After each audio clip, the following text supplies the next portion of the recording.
Alright, we're playing golf today at one of my favorite places here in town, Eagles Landing out in Belton.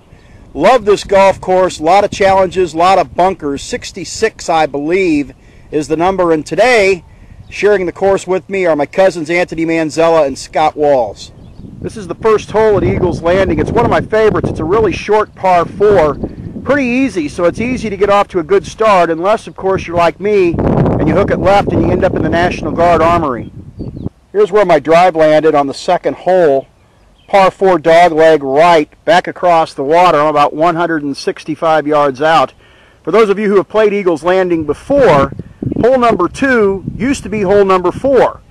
Holes that used to be 2 and 3 are now 8 and 9. Pro Jay Kennedy has done a great job relaying the course.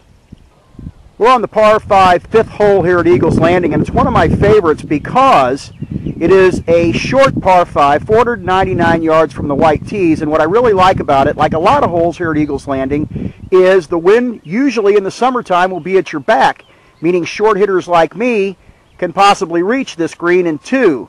However, like most holes here at Eagles Landing, there is a lot of sand to deal with.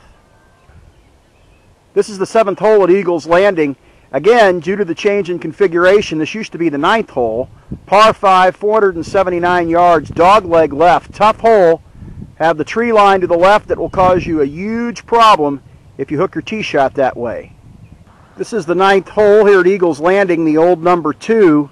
Short hitters like me lay up down there where those 3 poles are. In theory, you'd like to be there for a decent second shot, but even the second shot is tough because there's bunkers on the left-hand side and the green is elevated. This is the 10th hole, par 5, 532 yards. Again, this is one of those where in the middle of the summer it's not too bad because the wind will come out of the south and help you. Today, though, the wind is more of a crosswind, so it'll take every bit to get there in 3 for a golfer like me.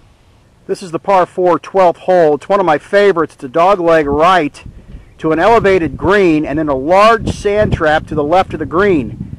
Like I said, I like this hole, but it usually eats my lunch. Here's a look back down the fairway at the 13th. It's a par 4, dead uphill, and the worst part about this hole is the green, and they always have the flag positioned in a difficult spot. I'm on the back fringe, and it's going to be tough for me to get down in 2 from here. This is the 18th here at Eagles Landing. Par 4, second hardest hole on the course. You've got to stay away from the left-hand side in those trees, otherwise you're not going to shoot a good score on this hole. Well, didn't play too bad today at Eagles Landing. Shot a 94. Had a couple of blow-up holes, but that's what happens out here. There's not much room for error. Any hole here of the 18 can be a blow-up hole. But I love this golf course. It's a great place to play, and you should play it too.